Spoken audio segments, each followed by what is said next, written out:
I don't know about you, but at the top of my New Year's resolution list was the goal to surround myself with positivity. And that is exactly what today's episode is all about. It's a new dawn, it's a new day, and it is a new year for us. So here's some art that will make you feel good. Dancing reminds us of the importance of our positivity. Learning about myself with the wisdom that nature provides. I think it's really important for anybody that's doing art to ask yourself, am I doing that for myself, or am I doing that for the people to watch me? I'm Amanda Paris, and this is CBC Arts Exhibitionists.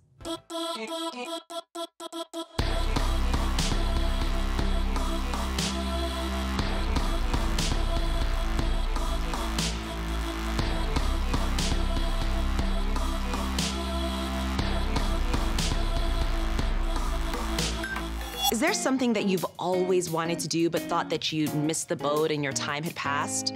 Well, this segment is here to remind you that no matter your age, it is never too late to start.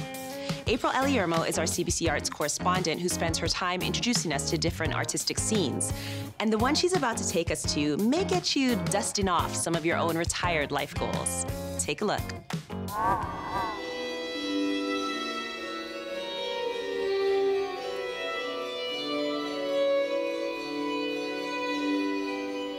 What makes dancing so special for me, I think, is that it gives me an awareness, makes you understand how experiences have embedded themselves in your body.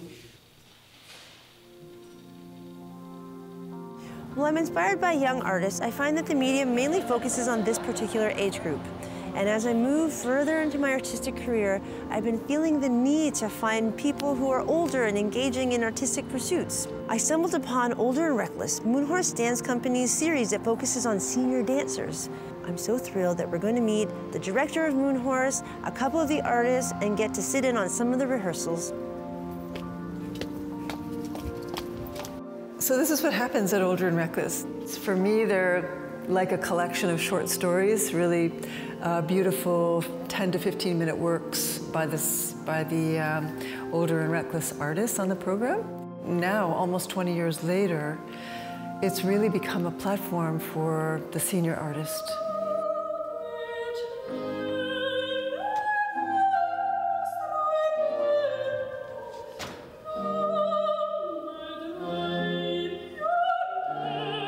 Every year now at Older and Reckless, there's a community project. People who do not dance professionally but love to dance.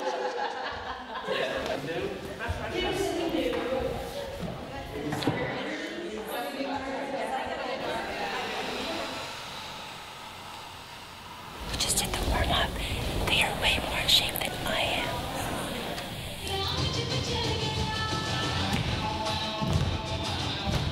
But you know, I'd heard a study that they had done where they did all different sports, dancing, even like playing cards or doing puzzles, and especially for older people, the physicality and the cognitive was actually, by far, dancing was the best. And it also, it made people happy.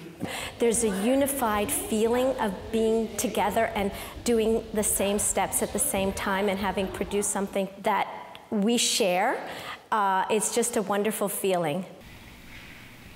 Not only is the senior artist a really magnificent performer, generally the senior artist is doing so many other fabulous things, connecting with the community and community projects. They are mentoring young artists. So the senior artist takes that responsibility, I think, really seriously to share what they have in so many different ways with the public. I think it's cathartic. Particularly this piece, I can get very emotional about it inside.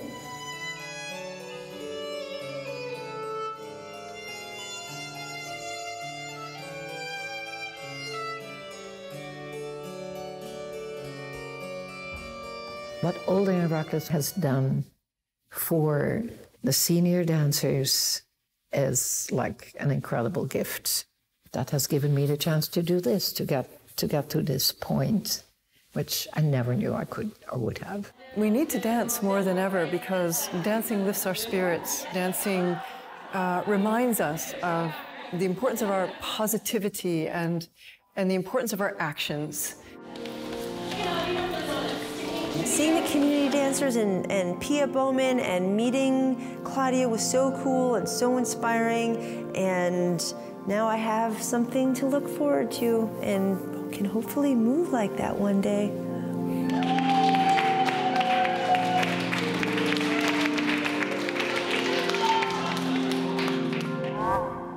Hi, my name's Dougans. I am a Montreal-based artist and also your exhibitionist in residence this week. My work explores the relationship between inner and outer reflections of the natural world. And the two excerpts that you are about to watch are from my 2018 film Nada and my 2016 film Fish. Hope you enjoy.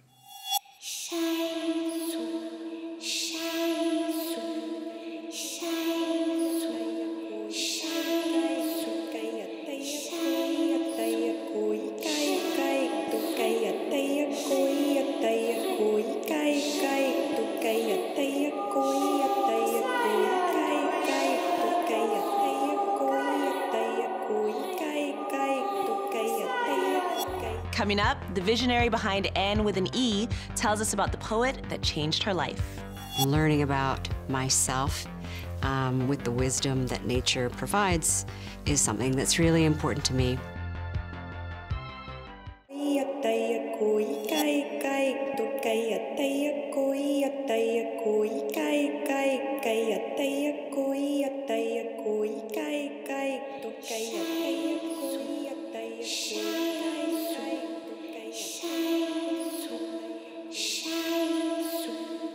Tell me, what is it you plan to do with your one wild and precious life? How can you not be inspired by that? I'm Moira Walley-Beckett, and a person who has been of great influence to me in both my life and my work is the poet Mary Oliver.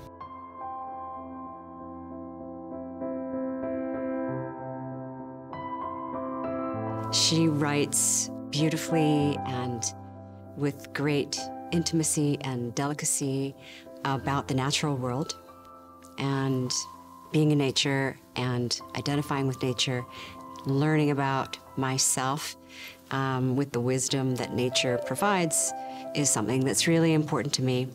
And Mary Oliver is so spectacularly intricate in her conversations about and with nature. And there is one quote in particular that has been really helpful to me in my life and discovering what it is to have suffered or lived with grief. And that poem goes a little something like, someone once gave me a box full of darkness. It took me years to understand that this too was a gift. And it informs who I am, it informs my journey, and it also informs Anne's journey on Anne with an E. Your perspective is wonderful. It's wonderful.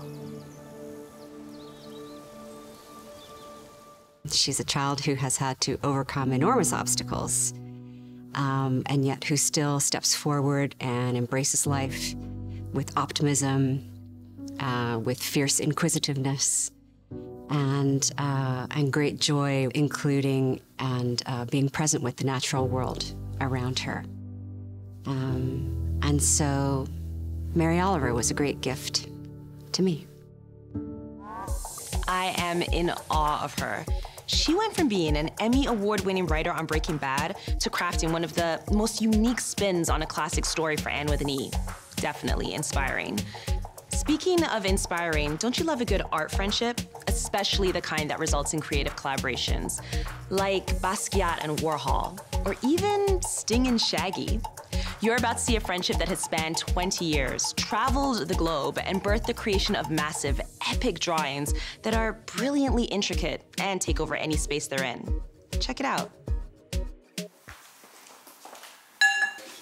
say like, and then like punch again. So you layer that over it? Take it.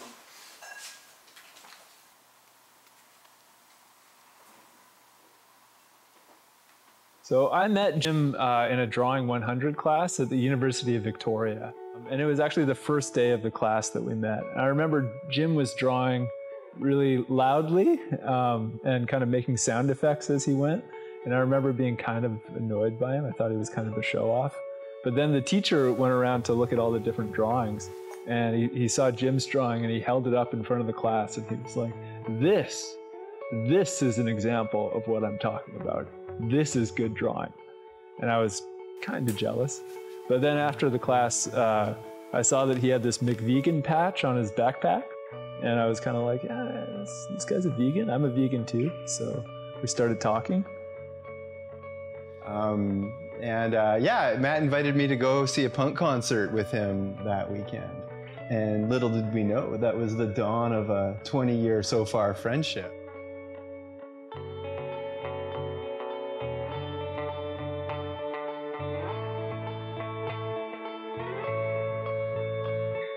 One of the key interests that brought us together was travel. I think both of us kind of dreamed of being able to travel and to make art and to make a life through those two things. And so we've both been really privileged to be able to do a lot of both of those things. And we did spend a lot of time separately. We would kind of break off from each other and go our separate ways for a little while, and then we would reconnect. So when we're not living in the same place, we are still trading ideas and working at a distance. But I think that something that's been kind of nurturing for our collaborative process is that we each have a healthy solo practice too. We don't need to do everything together all the time. Matt often draws the more architectural kind of things. I've never been that inclined to draw buildings. I've always wanted to draw animals and monsters. An earlier project that was quite important for Matt and I, we were invited to be in the Quebec Triennale in 2011. So we spent 4 months working night shifts inside the museum here in Montreal, drawing on the walls, and no one else was around but the security guards. So we were like the elves that come out at night when no one else is there.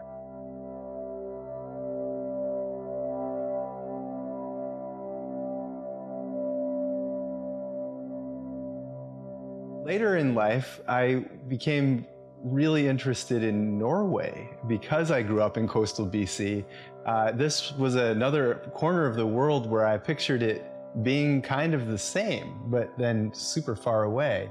And in 2012, after I finished my MFA here at Concordia University in Montreal, I managed to get into several artist residencies in a row in Norway. I spent 2 months at the Nordic Artists Center Dala on the west coast of Norway. And a year later, Matt went there also. And then just a couple of months ago, this winter in 2017, we both went there together and began these drawings you see here. So after 5 weeks in residence in Norway, we had these drawings mailed back here to Quebec, where we're finishing them for the Manif da Neuf, which is also known as the Quebec City Biennial, where it will be unveiled in February for the vernissage of the exhibition. So there we'll have enough space and enough light that you can actually see them well, and they'll be installed on 2 opposing walls facing one another. So as you walk between the 2 houses with missing walls, you can hopefully situate yourself within them. By creating tables and chairs that are basically to scale, the hope we have is that you'll relate to them physically, that you could imagine pulling out that chair and sitting down at that table and put yourself into the position of the missing inhabitant, kind of bachelor hermit, or maybe some kind of witch-like character who might live there. Coming up, we head to Puerto Rico to make beautiful murals. Reach what's inside and what's like real, because there's a missing of realness right now.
Many artists travel the world, but not all choose to use it as an opportunity to work with the communities they visit.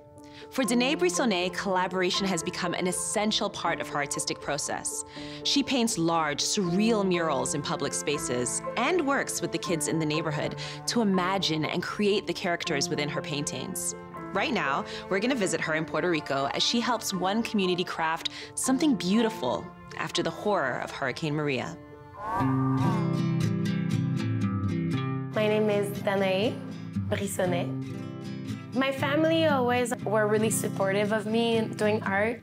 I had a really beautiful childhood in the mountain, but it was really deep in like a tiny countryside called Sainte Beatrice, because I was in this tiny town and then I went to Montreal and it was like, oh, wow, this big city.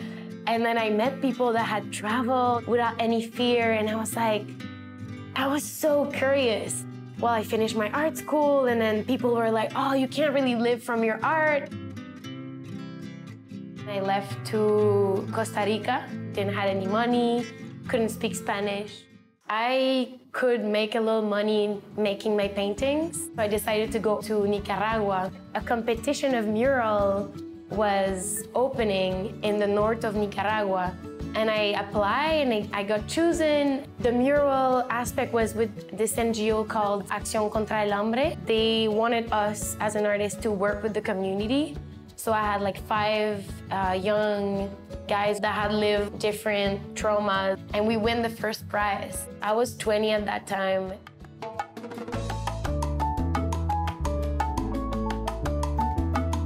I just got an invitation from this festival that's one of the biggest street art festival in all the Caribbean, and it's called Santurce S04E13.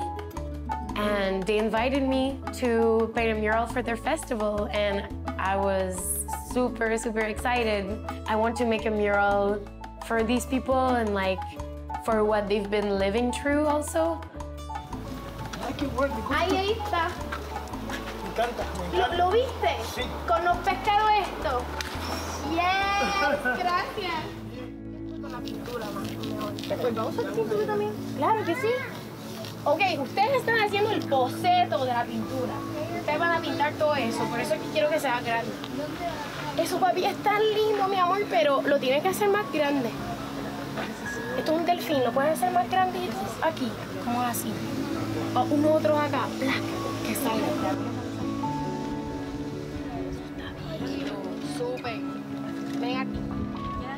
Started to do this style with the kids where the kids do their drawing, and then I integrate them inside of a character or inside of a creature.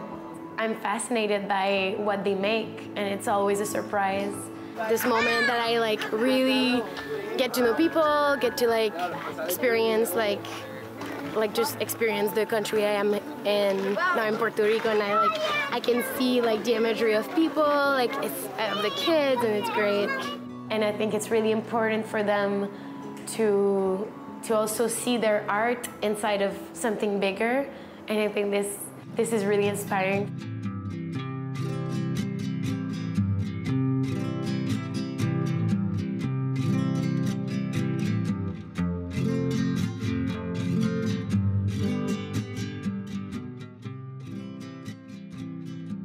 Young people, and even me, just getting into this crazy world of like, it just turns and goes super fast, and then your own poesy get lost also with all the social media, all the like, I call it like dust. There's just so much dust that it's really important to find a way to calm down and find a way to like reach what's inside and what's like real, because there's a missing of realness right now.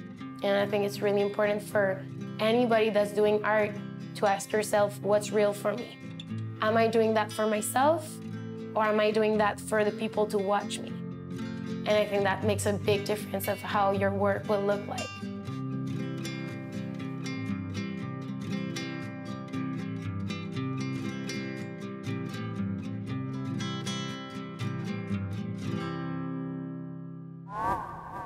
If there's an artist that you think should be on CBC Arts Exhibitionists, or if you have a feel-good story that you want to share with me, I would love to hear it.